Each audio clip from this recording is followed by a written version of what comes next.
한 아이가 있습니다.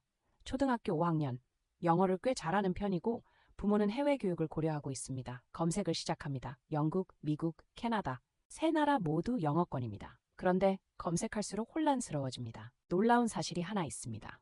같은 영어권 세 나라인데 한 나라 학생들은 다른 나라 학생들보다 수학을 약 1년 먼저 배운 것과 같은 수준으로 앞서 있습니다. 그런데 읽기 시험을 보면 이 순위가 완전히 뒤집어집니다. 같은 영어권인데 왜 이렇게 결과가 다를까요? 교육 시스템의 뼈대 자체가 다르기 때문입니다. 세 나라의 교육을 운동화 고르는 것에 빗대어 설명해 보겠습니다. 생각보다 정확하게 들어맞습니다. 운동화를 사러 매장에 간다고 상상해 보겠습니다. 아이 발 사이즈는 250mm. 그런데 같은 250이라도 나이키와 아디다스와 뉴발란스가 다릅니다. 발볼이 넓은 아이에게 맞는 브랜드가 있고 발등이 높은 아이에게 맞는 브랜드가 따로 있습니다. 사이즈가 맞다고 신발이 맞는 게 아닙니다. 핏이 맞아야 합니다. 교육도 똑같습니다. 영국식은 구두에 가깝습니다.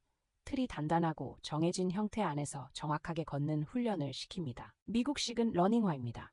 가볍고 자유롭고 어디든 달릴 수 있지만 방향은 스스로 정해야 합니다. 캐나다식은 트레킹화입니다. 다양한 지형을 균형 있게 걸을 수 있도록 설계되어 있습니다. 화려하지 않지만 안정적입니다. 어떤 신발이 가장 좋으냐고 물으면 답은 하나입니다. 아이 발에 맞는 신발이 가장 좋은 신발입니다. 그런데 많은 부모가 브랜드 이름만 보고 신발을 고릅니다. 흔히 영어권 교육은 비슷할 거라고 생각합니다. 그런데 틀렸습니다. 우리나라와 비교하면 차이가 확실히 보입니다. 한국은 고등학교까지 국어, 수학, 영어, 사회, 과학을 전부 배우고 수능 한 번으로 대학에 갑니다. 대학에 가서 전공을 정합니다. 영국은 완전히 다릅니다. 우리로 치면 중학교 3학년 때 대규모 시험을 치릅니다. 그리고 고등학교 2년 동안 딱 3반 3과목만 골라서 공부합니다. 수학을 선택하지 않으면 고등학교 2년간 수학을 안 합니다. 우리나라 고1 나이에 대학 전공 방향이 사실상 결정되는 겁니다. 구두끈을 일찍 단단히 조여 매는 구조입니다. 미국은 우리나라와 비슷한 점이 있습니다. 고등학교까지 여러 과목을 골고루 배웁니다. 하지만 결정적인 차이가 있습니다. 성적만으로는 안 됩니다. 동아리, 봉사활동, 스포츠, 리더십 경험까지 전부 대학 입시에 반영됩니다. 수능 하나면 되는 우리와 달리 4년 내내 모든 영역에서 증명해야 합니다. 러닝화를 신고 여러 방향으로 동시에 뛰는 구조입니다. 캐나다는 미국과 비슷하게 다양한 과목을 배우지만 입시는 훨씬 단순합니다. 수능 같은 전국 시험이 없습니다. 고등학교 내신 성적이 곧 대학 입시입니다. 주마다 교육 과정이 달라서 온타리오주와 브리티시 컬럼비아주의 커리큘럼이 꽤 다르지만 전체적으로 학업 기준이 높은 편입니다. 트레킹화답게 어떤 지형에서든 안정적으로 걷는 구조입니다. 영국이 좋다더라 보내자. 이렇게 결정한 뒤에 학비를 검색하고 멈추는 부모가 많습니다. 영국 사립기숙학교 기준 2025년 현재 연간 약 6천만 원에서 1억 원입니다.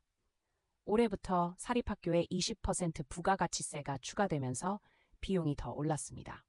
유명한 해로우스쿨의 경우 연간 약 1억 10천만 원입니다. 미국 사립기숙학교는 연간 약 8천만 원에서 1억 10천만 원 수준입니다. 숫자만 보면 영국과 비슷하거나 더 비쌉니다. 그런 미국은 재정 지원이 활발합니다. 전체 학생의 32.4%가 장학금이나 재정 보조를 받고 있고 학교에 따라 평균 7천만 원에서 8천만 원을 지원받습니다.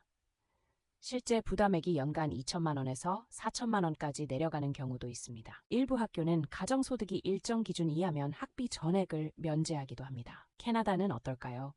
사립기숙학교는 연간 약 6,500만 원에서 8,500만 원입니다. 여기까지는 세 나라가 비슷해 보입니다. 그런데 캐나다에는 다른 두 나라에 없는 옵션이 있습니다. 공립학교 국제학생 프로그램입니다. 연간 약 1,000만 원에서 1,700만 원 수준입니다. 홈스테이 비용을 더해도 연간 3천만 원 이하입니다. 사립기숙학교의 3분의 1도 여기서 하나만 여쭤보겠습니다. 세 나라 중에서 비용 차이가 이렇게 클 줄 알고 계셨나요? 가장 의외였던 나라를 댓글로 알려주세요. 비용을 확인했습니다. 그러면 예산에 맞는 나라를 고르면 되느냐? 그게 아닙니다. 같은 학비를 내도 아이가 교실에서 겪는 일은 전혀 다릅니다. 영국 사립학교의 역사 수업 장면입니다. 교사가 질문을 던집니다. 산업혁명이 노동자의 삶을 개선했는가? 학생은 이 주제로 에세이를 써야 합니다. 시험도 서술형입니다. 정답을 고르는 게 아니라 자기 생각을 글로 증명해야 합니다. 한 과목을 깊이 파고 그 깊이를 글로 보여주는 구조입니다. 미국 교실은 풍경 자체가 다릅니다. 과학 수업에서 4~5명이 팀을 이룹니다. 우리 동네 환경 문제를 조사해서 발표하라가 과제입니다. 직접 자료를 모으고 정리하고 반 전체 앞에서 프레젠테이션 합니다. 정답을 외우는 게 아니라 과정을 보여주는 겁니다. 캐나다 교실로 가보겠습니다. 교사가 개념을 설명하고 학생이 문제를 풉니다. 여기까지는 한국과 비슷합니다. 그런데 다음 시간에는 그 개념을 실생활에 적용하는 과제가 나옵니다. 영국처럼 에세이만 쓰지도 미국처럼 프로젝트만 하지도 않습니다. 다양한 학습 방식을 균형 있게 경험합니다. 어떤 수업 방식이 더 좋으냐가 아닙니다. 우리 아이가 어떤 방식에서 더 살아나느냐가 핵심입니다. 그런데 수업만 다른 게 아닙니다. 교실 밖 풍경은 더 크게 갈립니다. 수업 방식이 다르면 학교 분위기도 다를까요? 아침 등교 장면부터 다릅니다. 영국 사립학교에 가면 교복이 있습니다. 넥타이, 블레이저, 학교 문장이 새겨진 정장 스타일입니다. 수업 중 선생님을 부를 때 선생님이 아니라 성의 경칭을 붙입니다. 규율이 뚜렷하고 예절 교육이 일상에 녹아 있습니다. 구두를 신고 바른 자세로 걷는 훈련과 같습니다. 미국 학교에 가면 분위기가 정반대입니다. 대부분의 공립학교에 교복이 없습니다. 학생들은 선생님을 이름으로 부르기도 합니다. 대신 농구팀, 토론부, 로봇 동아리, 자원봉사까지 교회 활동이 일상의 절반을 차지합니다. 러닝화를 신고 운동장을 자유롭게 뛰는 모습입니다. 자기 표현과 주도성이 핵심 가치입니다. 캐나다는 두 문화의 중간 어딘가에 있습니다. 교복이 있는 학교도 있고 없는 학교도 있습니다. 공식적으로 영어와 프랑스어가 공용어이기 때문에 이중 언어 교육이 활발합니다. 다문화 환경이 자연스럽고 아시아계 학생 비율이 높아 한국 학생이 적응하기 수월한 편입니다. 트레킹화가 어떤 길에서든 발을 편하게 잡아주는 것처럼 다양한 배경의 아이가 자연스럽게 섞이는 환경입니다. 여기까지 들으셨으면 세 나라의 차이가 어느 정도 그려지실 겁니다. 교육 구조, 비용, 수업 방식, 학교 문화.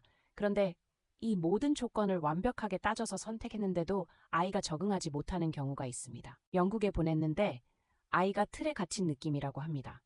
미국에 보냈더니 너무 많은 선택지 앞에서 길을 잃었습니다.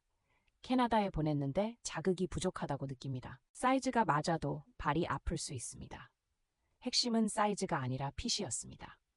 교육 시스템의 스펙이 아이의 성향과 맞느냐, 이것이 모든 조건을 앞서는 상위 원리입니다. 구두형 영국식은 한 분야에 몰입하고 규칙 안에서 안정감을 느끼는 아이에게 맞습니다.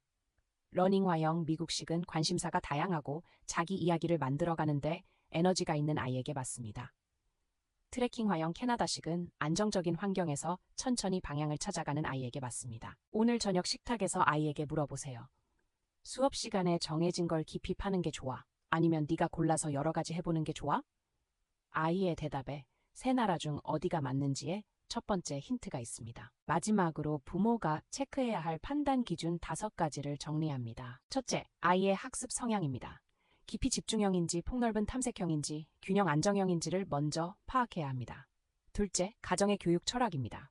경쟁을 통한 성장을 중시하는지, 자율 속에서의 발견을 중시하는지, 안정적 성장을 중시하는지에 따라 맞는 시스템이. 셋째, 가용 예산의 현실입니다. 1년이 아니라 졸업까지의 총 비용을 계산해야 합니다.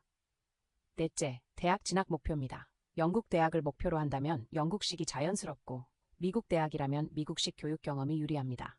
캐나다는 북미와 영국 모두에 연결되는 유연한 경로를 제공합니다. 다섯째, 아이의 적응력입니다. 낯선 환경에서 빠르게 적응하는 아이가 있고 안정적인 환경에서 천천히 뿌리 내리는 아이가 있습니다. 최고의 교육 시스템은 없습니다. 최적의 궁합이 있을 뿐입니다. 운동화 매장에서 가장 비싼 신발이 아니라 우리 아이 발에 맞는 신발을 고르는 부모. 당신이 바로 그런 부모입니다. 가장 좋은 부모는 최고를 찾는 부모가 아닙니다. 우리 아이를 가장 잘 아는 부모입니다.